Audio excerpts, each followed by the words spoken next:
That's crazy. The devil a liar. And his mama ain't right either. Because that's crazy right there. Because that happens to me every time I get on live. Every time I get on live, it's some kind of technical difficulty, whatever the case may be. Like, but he ain't stopping nothing. He's not stopping nothing. A lot of people, but like I was saying, a lot of people are just struggling emotionally right now, and they're struggling psychologically right now because they're being triggered and they really don't know how to handle it, right? But count it all joy, like I said, because the Lord wants to heal you. He wants to heal you. And a lot of people may think, it's so funny because I hear a lot of people like, the devil busy right now. It's God. It's not the devil. It's God. It's God. Like, God is allowing you to be tested every which way because he wants to heal you. Because one thing about God, he is confrontational. Like, that's just the God we serve. He's confrontational. He on that always. He on that always. What's up?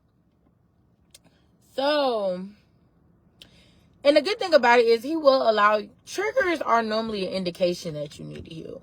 That is normally the indication. Like, the trigger is, okay, this is an area that you need to sit down and process. That's normally what a trigger is. Like, so if you have been triggered, that's an indication that you need to heal anyway, right?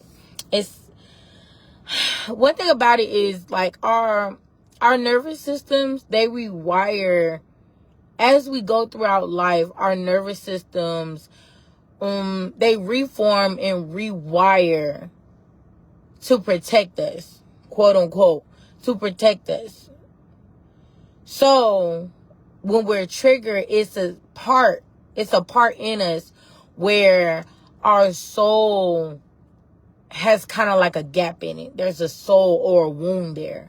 The different things that we go through in life creates a wound. It creates a part in our soul that needs healing. That is like, I don't know if you ever heard people say they have a God void. They have a place that only God could feel. Because these places or these wounds are at the foundation of our lives. Children, right? So there are different things that children need as children. They need comfort. They need affirmation, autonomy. I said affirmation, security, comfort, things like that. Those are the basic needs of a child. That's what the parents' job, right?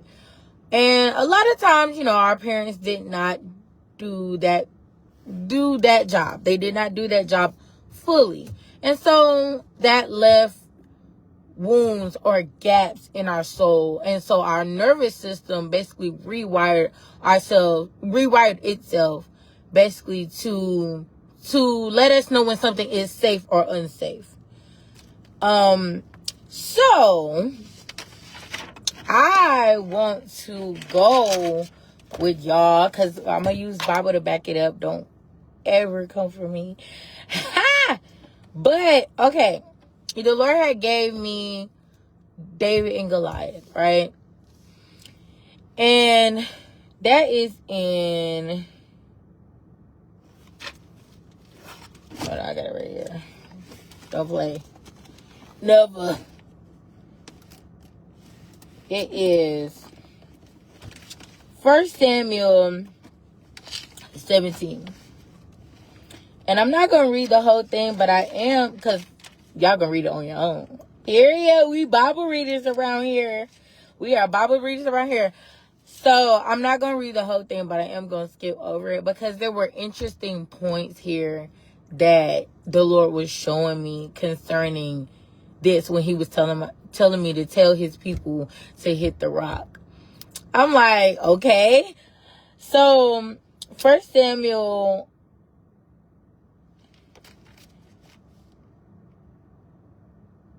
Yeah, okay. So 1 Samuel 17:4, right? This is where basically the Philistines and the Israelites, they are standing across from each other. the Philistines on the mountain, the Israelites on the mountain. They both on the mountain, right? And they bring out the Philistines. They bring out their champion. They bring out their big dog, Goliath. And Goliath, he like, what's up? Like, he got all this heavy armor on, right? It says he had on, his height was 6 cubits in a span. He had a bronze helmet on his head. He was armed with a coat of mail, and the weight of the coat was 5,000 shekels of bronze. I don't know how much that is, but it's a lot, and I know it. He had bronze armor on his legs and a bronze javelin between his shoulders. Now the staff of his spear was like a weaver's beam, and his iron spearhead weighed 600 shekels, and a shield bearer went before him. Then he stood and cried out to the armies of Israel and said to them, "Why have you come out to line up for battle? Am I not a Philistine? And you, servants of Saul, choose a man for yourselves and let him come down to me. If he's able to fight with me and kill me, then we will be your servants." That's crazy, because if he kill you, how are you going to be a servant? Anyways, "But if I prevail against him and kill him, then you shall be our servants and serve us." And the Philistines said, "I defy the armies of Israel this day. Give me a man that we may fight together." When Saul and all Israel heard these words of the Philistine, they were dismayed and greatly afraid, right? So one thing that I noticed, because I had just wanted to do research concerning the armor of Goliath. Because that's, literally, y'all know, like, that's what y'all fighting on these days. Y'all fighting Goliaths. Because there are battles, like, there are battles, mountains. There are mountains that are standing before you. And it's like your cross over your promised land is right beyond the mountain. But you got to go, you got to move the mountain. Like, you got to move it. But some of us are scared of the mountain. And we looking at ourselves like this. But anyway, one thing I noticed was that, so Goliath's armor was intended to be intimidating. He wanted to intimidate them with his armor. And the thing about it is, he had on all these, first of all, he was already big. He was already, like, what they say, 9 feet tall. He was already big, and his armor was heavy. So he was really being so boastful, because not only is you big, but your armor is big too. So basically, his armor, he wanted to intimidate them.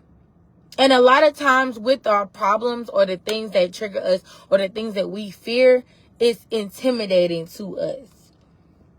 But the thing that I noticed is that his armor also was such a symbol for pride. He was puffed up. He was puffed up in his outer appearance. He was puffed up in his strength. He was puffed up in his size. Like, it was pride. And so then we have David, right? David comes in verse 26. I got notes here, but they all over the place. So bear with me. Bear with me. Okay, so it says in verse 24, because it says in 23, it says he was coming up from the armies of the Philistines, and he spoke according to the same words. So basically, 40 days, 40 nights. He's constantly in front of them, saying the same thing, same exact thing. Like, imagine somebody standing in front of you for 40 days and 40 nights. Like, I'm gonna do this, I'm gonna do that. You know what I'm saying? Being taunted 40 days, 40 nights. So in verse 24, it says, "And all the men of Israel, when they saw the man, fled from him and were dreadfully afraid." So they were scared. That's one thing that pride does, is try to scare you. But they were scared. So So then we got David. He comes in verse 26. And he said, it says, then David spoke to the men who stood by him, saying, what shall be done for the man who kills this Philistine and takes away the reproach from Israel? For who is this uncircumcised Philistine that he should defy the armies of the living God? That is one of my favorite scriptures in the Bible, for real. Because David was on that. Even as a little boy, it's like he was on that. Like, he mentioned, one thing that I love about it and that I noticed is he mentioned that he was uncircumcised because he was mentioning covenant. In order to, in those times, in the OT times, to be in covenant with the God of Israel, to be in covenant with God, you had to be circumcised. David knew that he was not circumcised, and he also knew that he was not in covenant with God. So David was standing on covenant. He's like, I'm in covenant with God. You not. How you gonna defy me when God is backing me? I'm in covenant with him. You not. Like, that is so powerful. That's powerful. Like, I'm in right standing with God. How you gonna come up and try to? That's powerful. So, okay. And then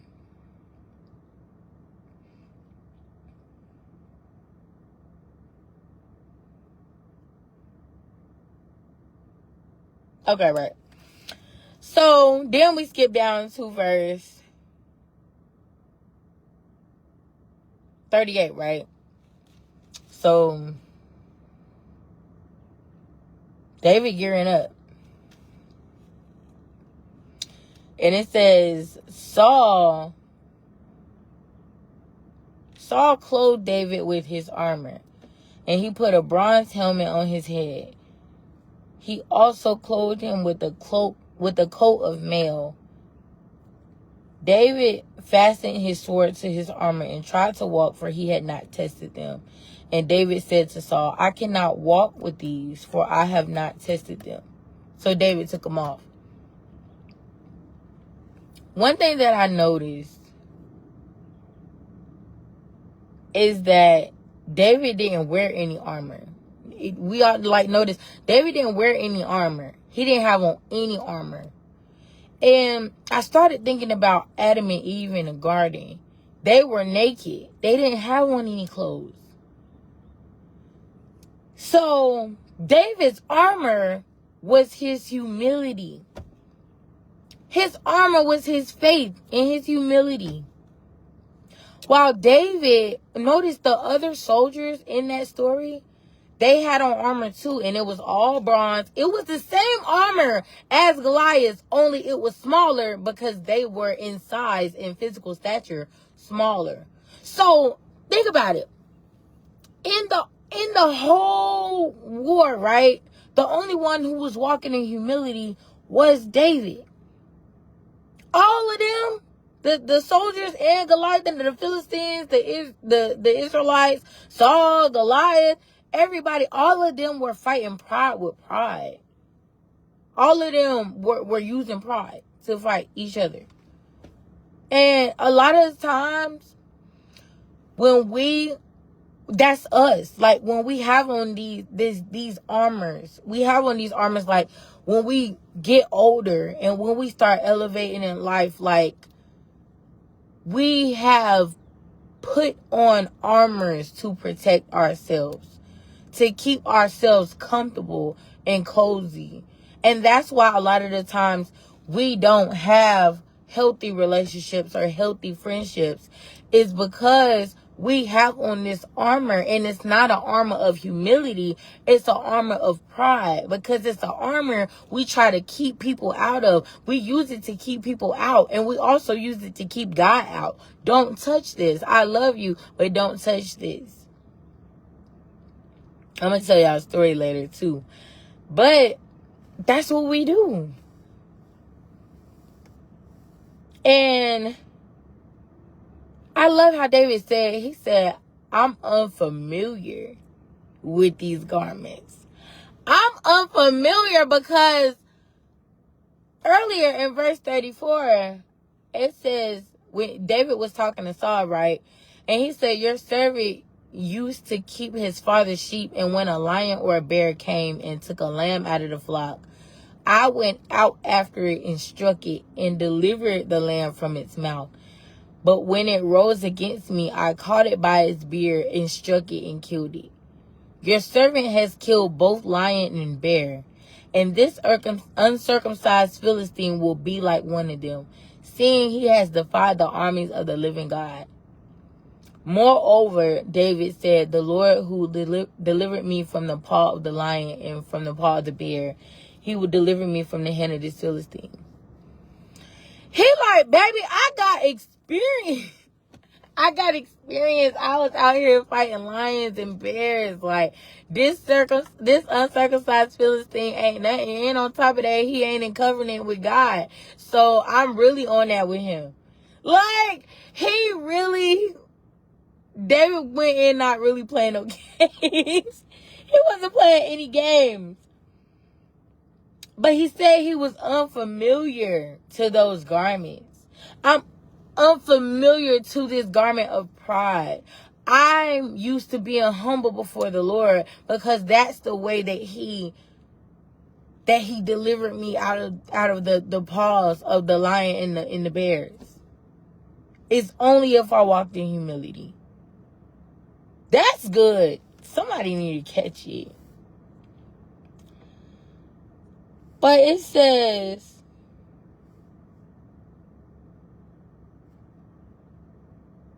okay, right. So, a lot of us, we have armors. We have armors that the Lord is trying to remove. Notice when in the garden when Adam and Eve when they were naked, that's where they had dominion at. They lost dominion the moment they put on a piece of clothing. It's crazy. The moment they accepted and believed a lie is the moment that they put on clothing.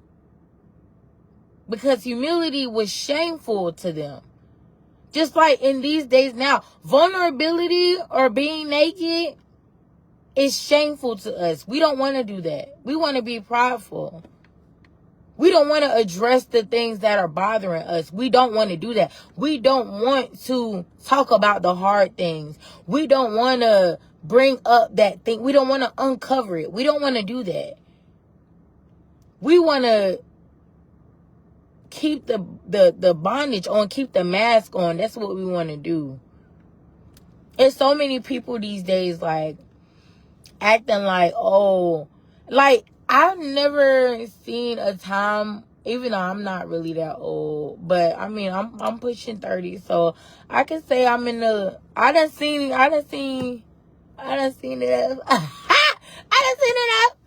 So, I've never seen a time where being cold-hearted was so cool. Like, it's so cool nowadays, like, oh, I don't care, cold-hearted. People even referring to themselves as demons. Like, that's the cool thing. Like, that's what's in trendy right now. Being a demon, being a gremlin, being this is that and the third. Like, you're really just wearing a mask, though. And honestly, it's so crazy, because once you get to the point where you can see, once you get to the point where you're not blinded by all of that no more, it's like you really you are among the scary bunch. It takes courage to be vulnerable. It takes courage to face your fears. It takes courage. Versus tiptoeing and moving like you're in a war zone. That's how I used to move. I used to move like I was in a battle every day. I was so hyper vigilant. I was warring against everybody who I became friends with. Like, no, you not about to get me. I need to get you. I was one of them friends. I was one of them people, like, I knew everything about people, but people knew nothing about me. And I strategically made it like that. Like, no, I'm not I'm not telling you about me. You can tell me about you. And it wasn't even that I wanted to know people's business. I didn't want to know people's business. People just told me their business. And I'm like, okay, cool. And it's like, I don't even know if people was telling me their business because they wanted to know my business. But I wasn't letting nobody know my business. That just wasn't happening. Like, I knew their business, but they didn't know mine. Because I entered every friendship, every relationship like it was a war. That's what I did every single last day. Like, I maneuver around people wearing a mask. Like, you get what I give you. You don't get the true me. You don't get the vulnerable me. You get what I give you. And that is such, that prohibits real friendship. It prohibits real friendship. It blocks real relationship. The most freedom that you have in friendships and relationships is when you can be yourself. Because that's when you truly feel safe, is when you can be yourself. When you got to have walls up and guards up with people, that means you don't feel safe. That's what that means. You don't want to live life like that. Now that I'm here, I realize how exhausting. It was so exhausting to just live life every day like this with everybody. Like, just scanning everybody. Like, it was just living a life where I wasn't able to trust was very exhausting. It took a lot out of me, for real. It did. So,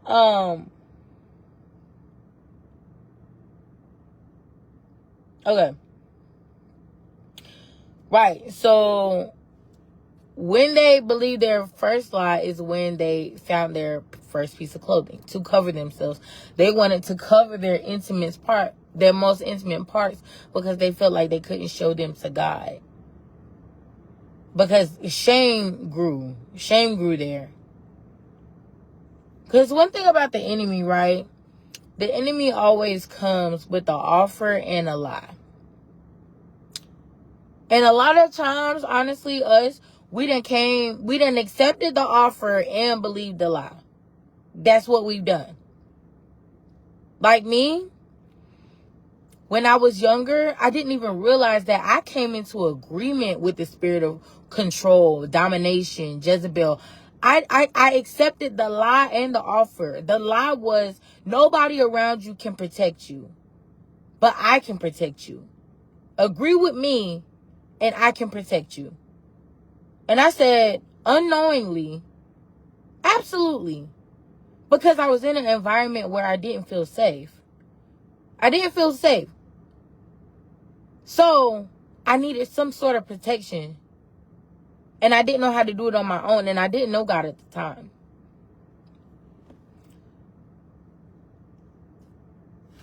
God will allow the same things to come and trigger you until you hit the rock and you tear down the strongholds.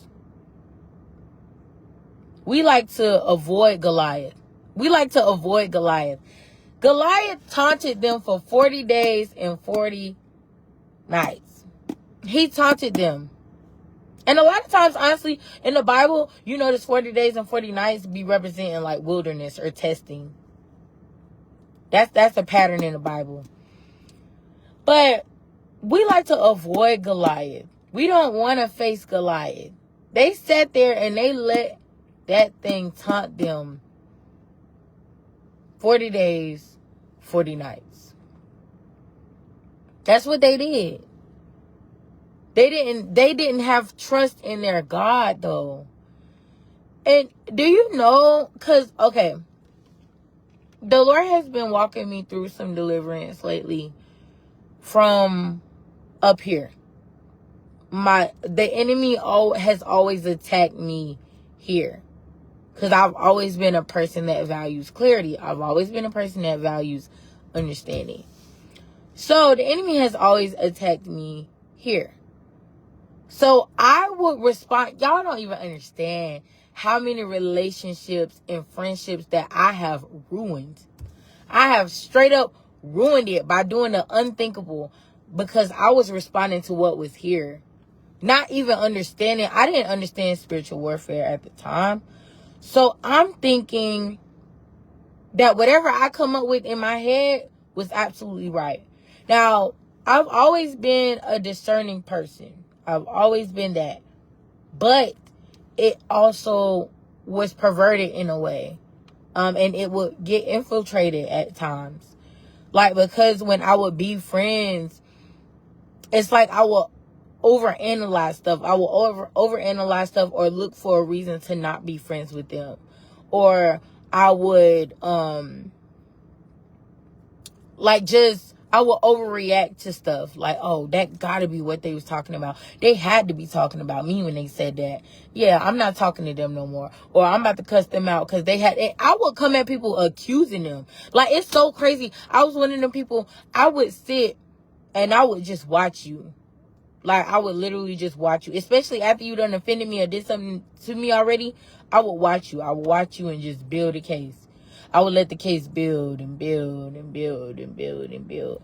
And then, so by the time that I actually come at you with what I'm coming at you with, you can't even defend yourself because you don't even remember. You don't even remember half the stuff that I'm talking about. I'm like, yeah, because back in December, I remember, no, you grabbed that green shirt and you knew I didn't even like the color green. So I knew you was trying to be funny then.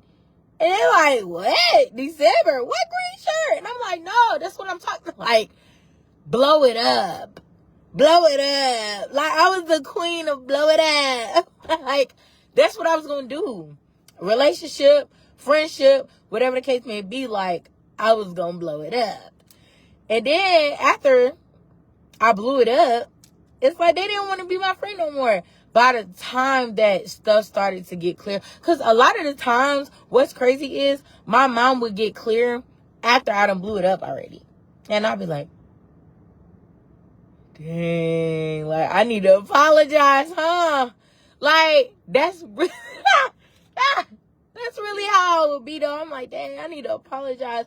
And then by the time I'm apologizing, they don't want to be friends with me no more, because in their mind, I done showed them my true character. And that's not even my true character. That's just who I learned to be. But that's not my true character. Some of us need to expose the enemy. But a lot of us don't know that it's the enemy. Some of us need to expose what's going on up here. Hey, I'm thinking that you gonna do this, that, and the third. Or I'm feeling real discouraged right now. It takes vulnerability to do that, though. And a lot of us, we grew up in households where it wasn't okay to be vulnerable. So we're afraid of being judged, being picked on, being whatever the case may be. We're afraid. Where was I at?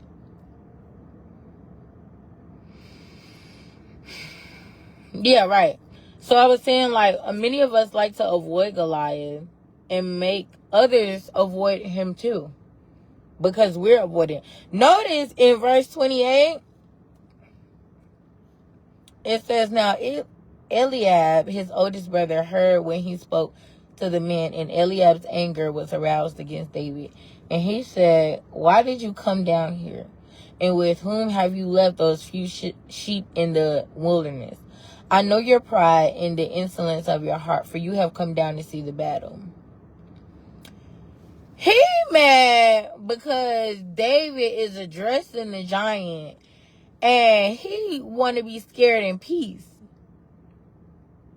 Some of us done ran our friends away because they was poking at things we didn't want them to poke at. Some of us done stopped talking to people because things were resurfacing. Something about this friend is making things resurface around me. I'm having to reface a lot of past situations when this friend comes around. They poking too much. So I want to get rid of them because I needed to all settle.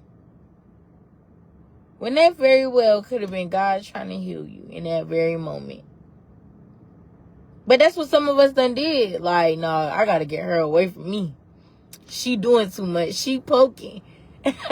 Or he poking. He got to go. And what's crazy is I've always been that friend.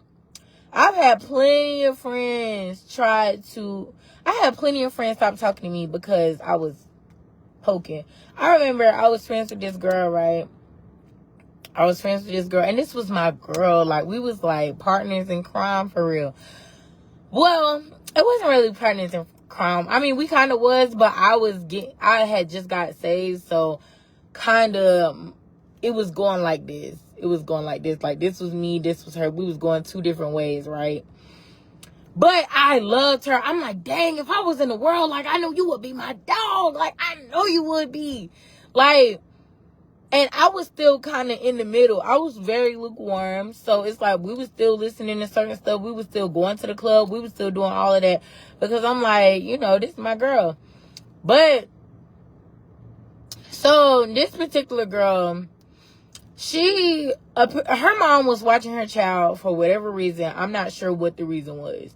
But her mom had custody of her child.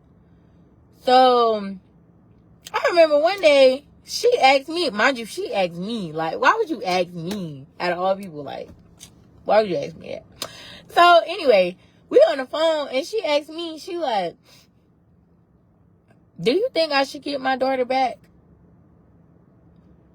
I'm like, well, yeah, because, and I'm thinking that it's that, I'm like, she asked the question, so she must be ready. Mind you, this is something I've already been thinking, but I just never said it, but out of respect, like, if you didn't grant me permission to go here, I'm not going to go here. So she asked me, and I'm like, yeah, you should get her because, you don't want her to resent you as she gets older. I shouldn't have said that because, let me tell you, I didn't hear nothing for like 20 minutes after that. I'm like, hello? Hello? Girl, hello? Like, nobody's saying nothing. But I'm hearing the shower water running. Because, I mean, back in the week, we used to talk, like, if she was in the shower or whatever. Like, it wasn't FaceTime or nothing like that. But I could hear, she could hear, y'all know. So, I can hear the shower water. So, I know it's not like, I know she can hear me. Then next thing you know, I hear the shower water cut off. And all I hear is, doo, doo, doo. I said, she done hung up on me. Next thing you know, I text the girl. I'm calling the girl. And I'm blocked. Like, she's not answering my texts, my calls, none of that. I'm like, what did I do? Like, did I do something wrong? I just answered a question, like, what's wrong? Like, so one day she pops up at my mom's house. And she came to, like, try to drop off some money to my mom or something like that. I'm like, hey, like, what's going on? Like, we haven't talking to you, just pop up at my mom's house. Like, is you cool? Is we cool? Like, what's going on? So she leaves. Mind you, she's still not telling me what's up. She just being like, yeah, I just came to drop her off some money. Like, she's still being, like, real passive about it. And I'm like, what's up? Like, what's wrong? Like, you want to talk about it? Like, and she don't say nothing. So at this point, after she leave, I noticed, like, I feel real disrespected. So I'm mad. So I call her like, hey, like, don't ever, like, pull up at my daggone mama house and you ain't talking to me. You know what I'm saying? So we getting into it. And she like, no, because you didn't have to say that. You didn't have to say what? You didn't have to say all that. I just asked you a question. Well, how did you want me to answer it? Like, some of us not prepared to really face that truth. We not prepared for that hard truth. We don't want that hard thing. And sometimes we want people around us who gonna coddle that hard thing. They gonna wear the armor with us. They gonna go around the armor. Like, oh, I ain't gonna say nothing. The armor right here, I'm gonna avoid it. No, you got some people that's called to expose. And I'm one of those folks.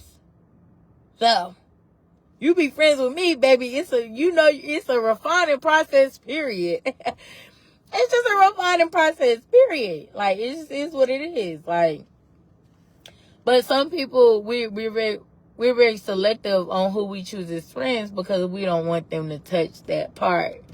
We don't want that. Where I'm at. So the thing is, David, verse 34. What is verse 34? Okay, right. So with the sheep, with the lions and the bears, David was prepared for battle. He was prepared to go to war because God had already prepared him. But so are you. You are prepared to face those battles. You are prepared for it because you are the repairer of the breach. And let me give you the definition on what repair of the breach is. Repair of the breach is in Isaiah 58:12. And it says, I'm going to read 11 and 12. The Lord will guide you continually and satisfy your soul in drought and strengthen your bones. And you shall be like a watered garden, like a spring of water whose waters do not fail. Those from among you shall build the old waste places. You shall raise up foundations of many generations. And you shall be called the repairer of the breach and the restorer of streets to dwell in. Like it! Like it! It's so the repairer of the breach, the definition of it, according to BLB, it says individuals called to restore, rebuild, and bring healing to broken communities, relationships, and systems, signifying fixing social, spiritual, or physical divides or quote-unquote breaches through justice, caring for the needy, and repairing societal ruins. So, what if God is allowing you to be triggered because he wants you to be the one to repair the breach? He wants you to be the one to bring justice to your family.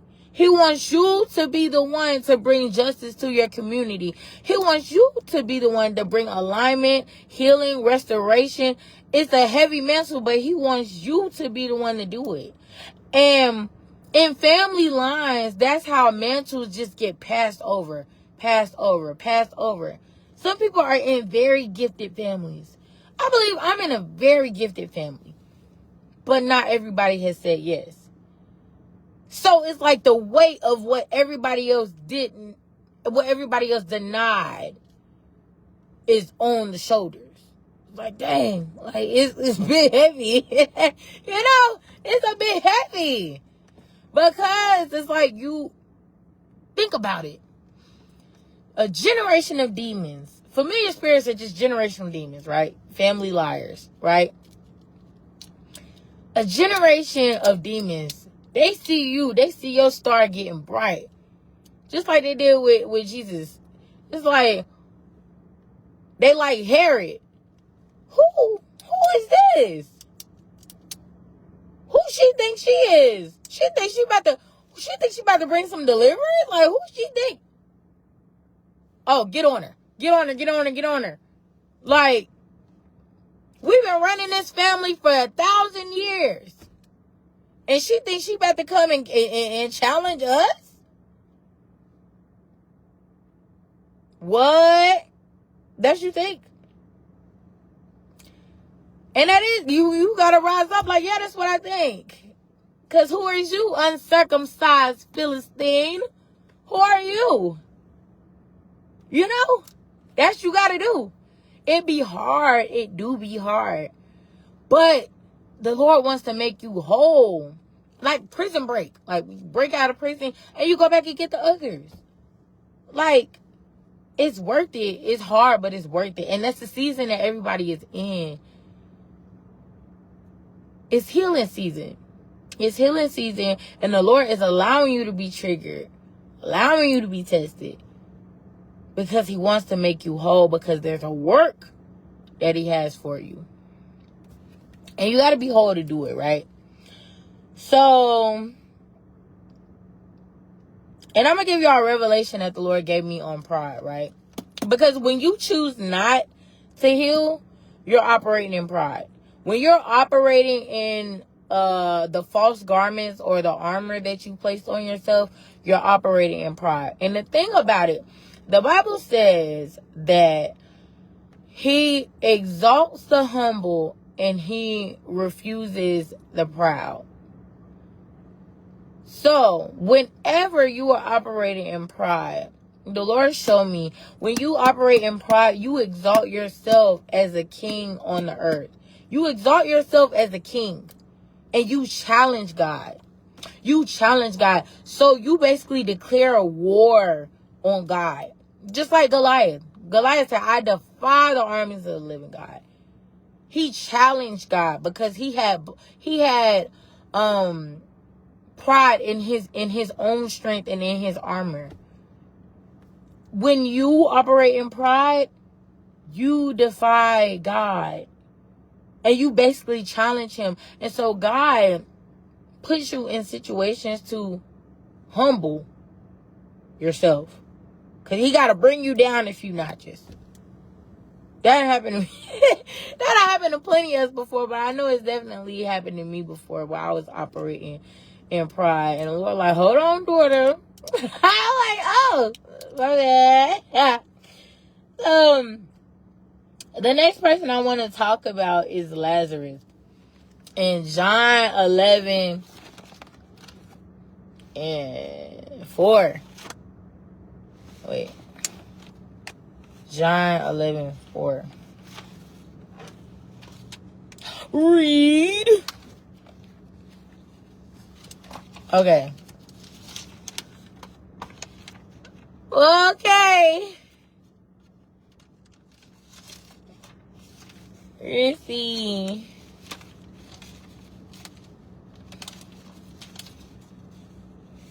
So, okay, right? So, Lazarus, right? So, this is when Lazarus died.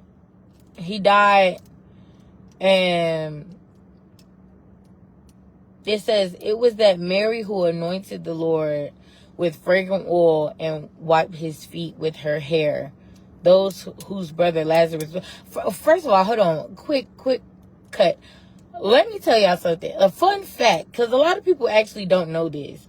There are three Marys in the New Testament. Not two. Mary of Bethany, Mary Magdalene, and Jesus' mom. Mary Magdalene and Mary of Bethany are not the same people. It's three different Marys. Fun fact. But, alright. So, hold on. I might need a little light. Cause, you know, it's getting a little dark. Y'all, this TikTok light is the bomb. Oh, mighty God.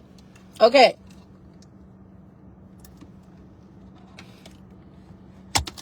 Shoot. Okay, hold on.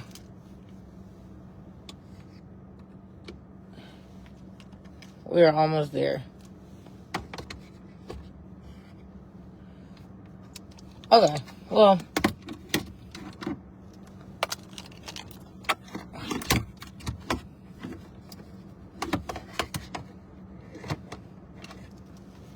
Alright, y'all.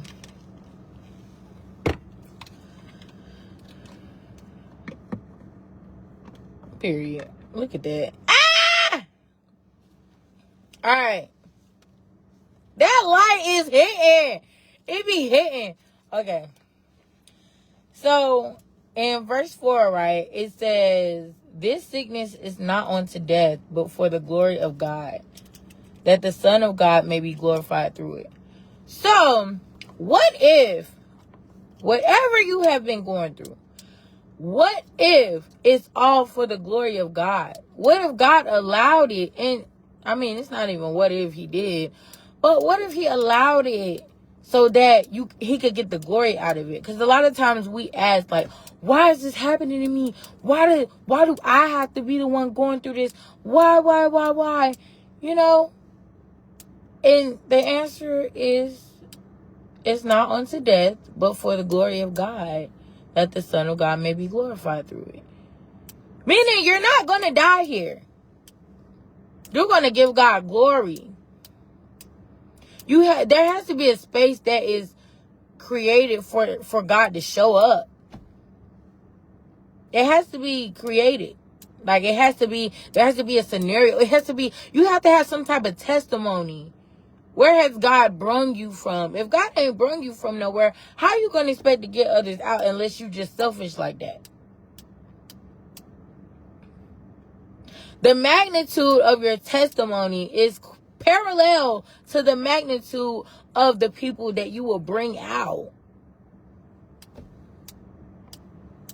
If you ain't been through nothing, you ain't going to have no impact. There's not going to be any impact about your life. None. And you know what? When I was little, I guess I didn't really know what I was signing up for. Because I was like, ever since I was little, I've always wanted to be impactful. Like, even above being like famous or known or whatever the case may be, I have always wanted to be impactful. I've always wanted my life to mean something. So, it's something very interesting about Lazarus, his bondages, his grave clothes. It called him grave clothes too. Like, that's so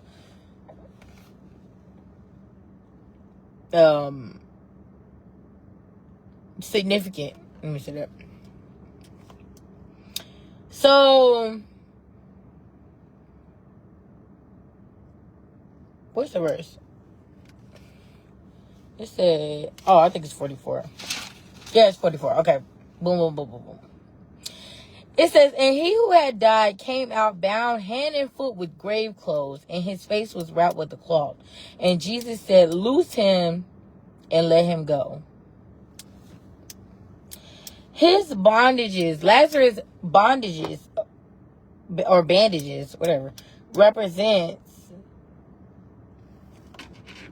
what we carry from our old life, from our past lives.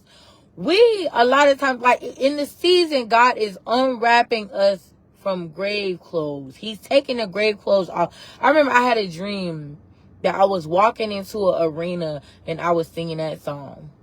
I was singing, y'all don't know this song. Walked out of my grave clothes and I came out in a new robe. I was buried there for too long. Now I come alive and the one who has conquered it all. Y'all don't know that song? Well, if y'all do know that song, that's the song that I was singing. And I was like, that's very odd. Like, why am I singing that song? And it was right after I had even heard about the song. Because I did not know that song like at all. I was like, oh, and then I realized where grave clothes work. I was like, oh, some stuff about to pop off, God. Like, well, come on now. Why would you give me that dream? But, glory to God. But Jesus said, unbind him. And this is symbolic of the sanctification process that we have to go through. You know what I'm saying? And there's a grievance. Let me tell y'all something. A lot of people don't talk about the grieving that happens when you are being unbinded. When the grave clothes are being removed and you're grieving your old self. You're grieving your idols. You're grieving the things you love. You're grieving the things about yourself that God is fixing or revealing to you. It's like you're grieving it because it's like you're grieving your old life. Because everything that you once knew has now changed. It's now different, right? So,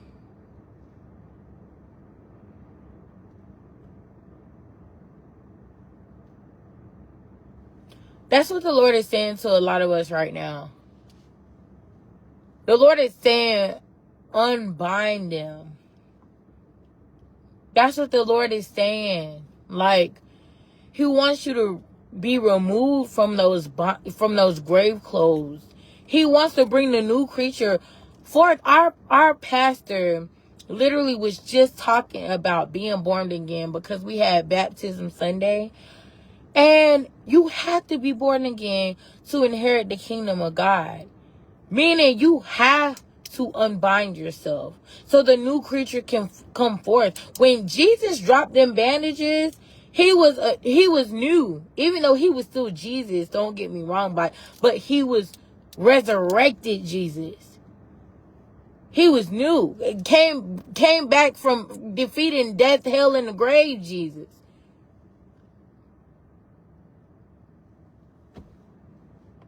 He was, I play too much. I'm like, he was Jesus 2.0. Ah! Alright, don't quote me on that. I'm just playing. But, he was in his glorified state.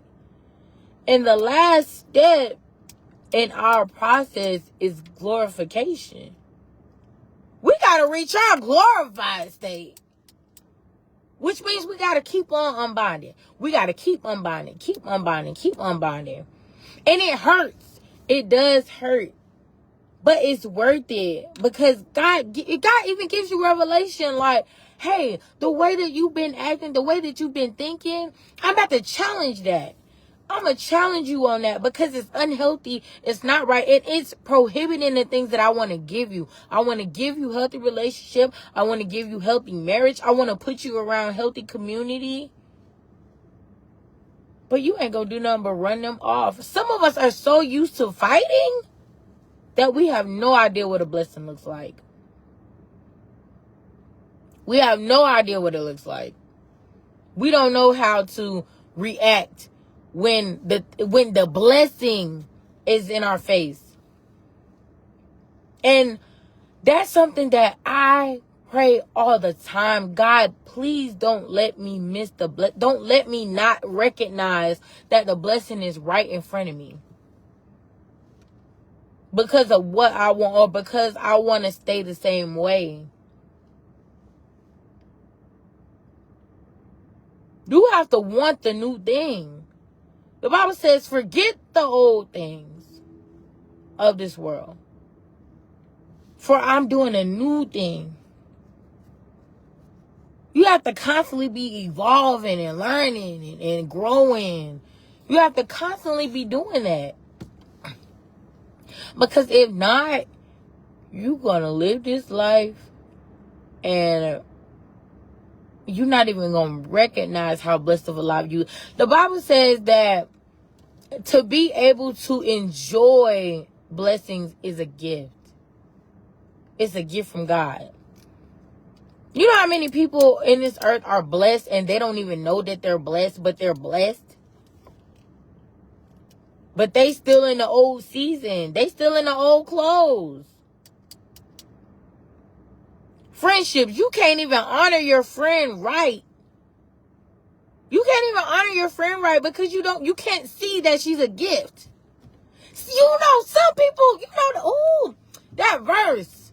Lift up your head, O ye gates, and be ye lifted up, you everlasting doors. There are gates in this life that you have to walk through. And sometimes, let me tell you something.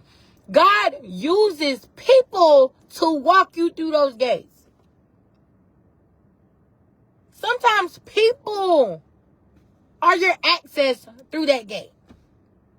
Right there, the Bible says, I will give you favor with God and man, because you need God and people.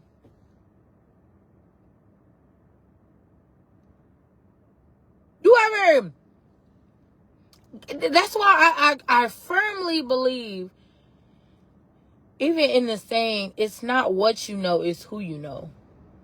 Who you know will get you indoors way faster than what you know. Just truly. That's why networking is so important. It just truly is. It will get you in the door. Like, what? You know the... I don't know who has seen that movie, Acrimony. That man had been working on that daggone battery for years and years and years and years. And that man was working on that daggone battery, pissing that lady off working on that battery. And he had been going to the same company day after day after day after day. showing them this same battery, and they rejecting him. They banning him from the premises. Until, guess what?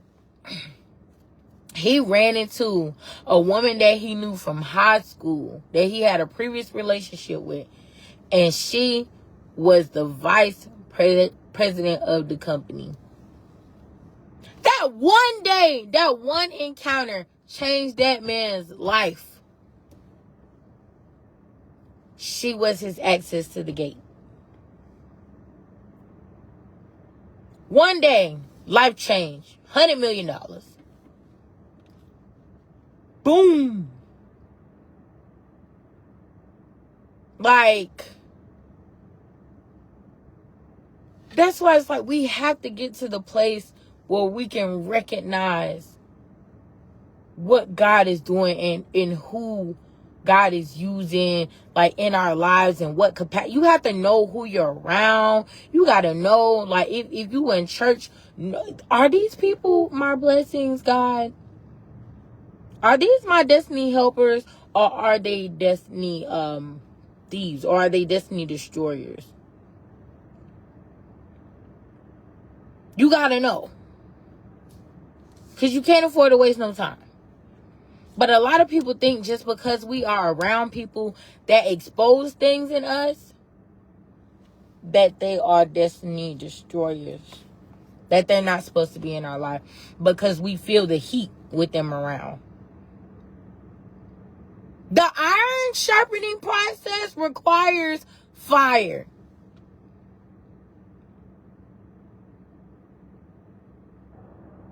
Just because you're feeling a little sharpened don't mean that that person is not supposed to be in your life.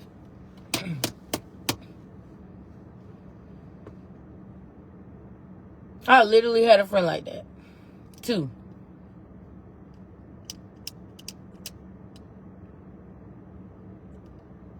And a lot of us don't want to go we don't want to fight the urge to run. When the heat turn up, a lot of times we want to run. Like, no. No, I'm not doing it. A lot of times that's what we want to do because it's getting hot. But if you stick in there a little bit longer, you'll get understanding. You'll get understanding, like, you'll be able to move forward. And you'll be able to gain access to people in places that you never thought that you could, because you've been refined enough. Some rooms you can't step in until you've been refined enough. You ain't hot enough to go in this room. You'll get burnt.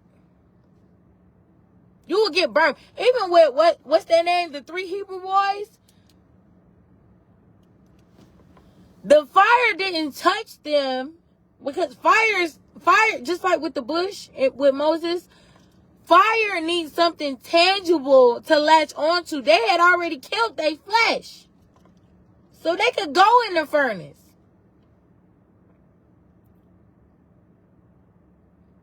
That was on another playing field.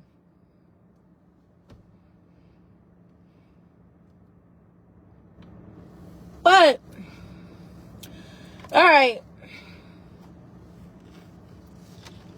I'm about to get up out of here, y'all. I'm about to get up out of here. But I do want to give y'all practical ways, because some of us are going through what we're going through because we have unprocessed emotions. Our emotions are unprocessed. So when and let me tell you, like, your emotions are triggers.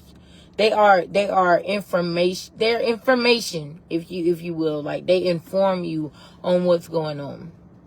Each emotion has a message that is trying to send you. Like, anger means that a boundary was crossed or something seems unfair, or sadness means like a goal wasn't met, or disappointment, like, things like that. I really want to just encourage y'all to start processing how you feel and tracking it down. Track the root of that thing and tear down those strongholds. tear them down.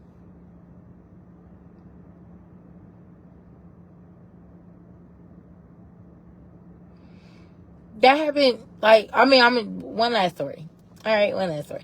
So, even with me, the Lord was exposing to me how, honestly, and I'm going to just be transparent with y'all, right? Because transparency equals freedom to somebody else. So, I would feel anger when certain people, if I didn't have nothing going on, or if I wasn't having some type of accomplishment, I would get upset if somebody else around me was elevating.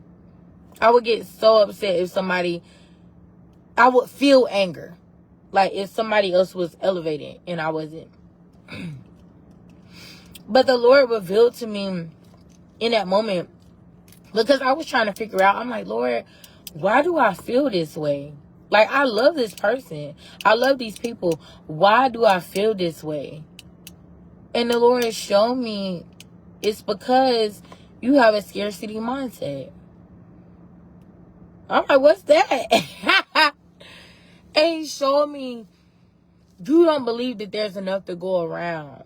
Like, you're constantly in that fight or flight mode, where it's like, if it seems like somebody is getting what you once got, you automatically, because it's crazy in the Bible. It was like Galatians 5:16, but it was the Message version. One thing about the Message version, the Message version is going to read you for filth.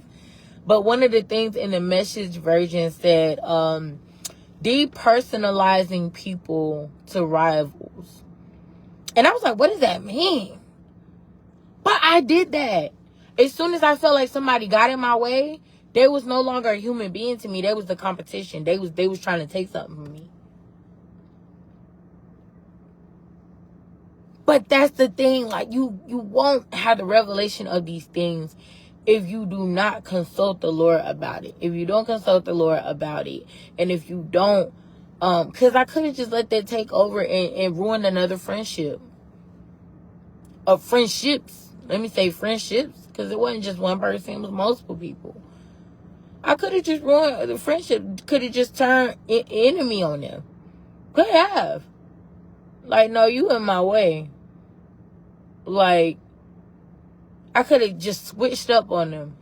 And that would have hurt people. It would have hurt me, because I would show a part of myself that I didn't, that was unhealed. So it wasn't even my real self.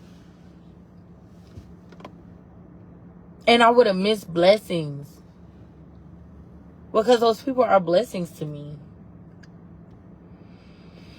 So, whatever outlet you have, like whether you journal, whether you write, I encourage journaling, because I journal. Therapy, you have to process those emotions, y'all, because we want to be healthy people in 2026 and forward. We want to produce healthy families, healthy marriages, healthy relationships. We want to go forward in excellence, for real. But anyways, I'm done, and I love y'all, and there's nothing you can do about it, and have a nice day.